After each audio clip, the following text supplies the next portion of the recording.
Hi friends, తల్లికి వందనకు సంబంధించిన ముఖ్యమైన సమాచారం అనేది ఈ వీడియోలో మీకు వివరించడం జరుగుతుంది. అయితే ఈ యొక్క తల్లికి వందనం అనేది అర్హతలు ఏంటి, ఎలాంటి డాక్యుమెంట్స్ పత్రాలు ఉండాలి, ఎప్పుడు అప్లికేషన్ పెట్టాలి, మనకి డబ్బులు అనేది అమౌంట్ అనేది ఎప్పుడు అకౌంట్లో పడతాయి అనేది పూర్తిగా మీకు ఈ వీడియోలో వివరించడం జరుగుతుంది.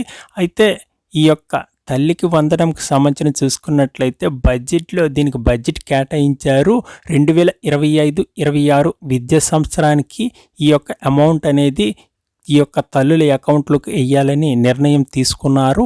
అయితే ఈ యొక్క తల్లికి వందనం సంబంధించి చూసుకున్నట్లయితే అర్హతలు అనేవి మనం ముఖ్యంగా చూసినట్లయితే తెల్ల రేషన్ కార్డు అనేది ఖచ్చితంగా ఉండాలి.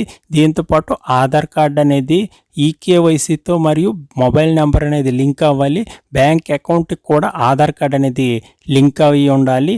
మరి దీంతో చూసుకున్నట్లయితే 75% హాజరు అనేది ఖచ్చితంగా మనకి ఉండాల్సి ఉంటుంది. అయితే ఎంతమంది పిల్లలు ఉంటే అంతమందికి ఇస్తామని మనకి చెప్పడం జరిగింది.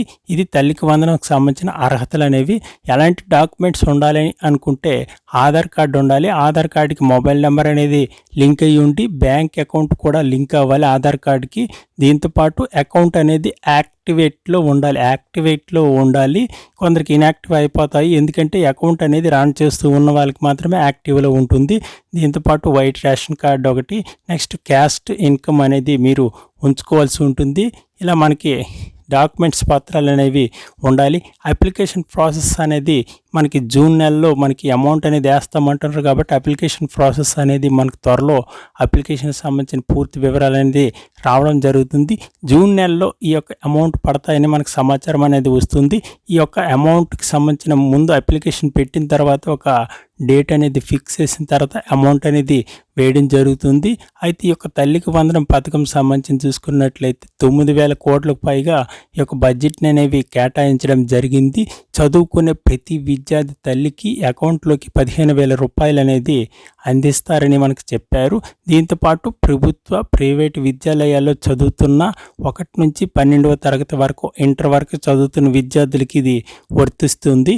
ఇలా మనకి చూసుకున్నట్లయితే మీ దగ్గర ఉండాల్సిన డాక్యుమెంట్స్ అనేవి మరొకసారి చూసుకోండి. తెల్ల రేషన్ కార్డు అనేది ఉండాలి, ఆధార్ కార్డు ఉండాలి. నెక్స్ట్ దీంతోపాటు చూసుకున్నట్లయితే బ్యాంక్ అకౌంట్ అనేది యాక్టివ్లో ఉండాలి. క్యాస్ట్ ఇన్కమ్ అనేది ఖచ్చితంగా ఉంచండి. ముఖ్యంగా మరి చూసినట్లయితే బ్యాంక్ అకౌంట్కి ఈకేవైసీ అనేది ఈకేవైసీ అవ్వాలి బ్యాంక్ అకౌంట్, మరియు ఆధార్ ఈకేవైసీ అయిపోయిన తర్వాత సరిపోతుంది.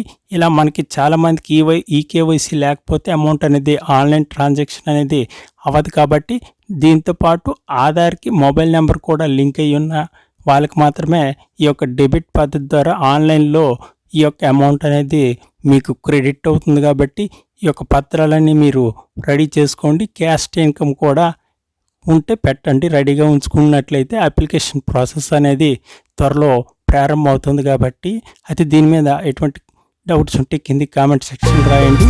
Thank you.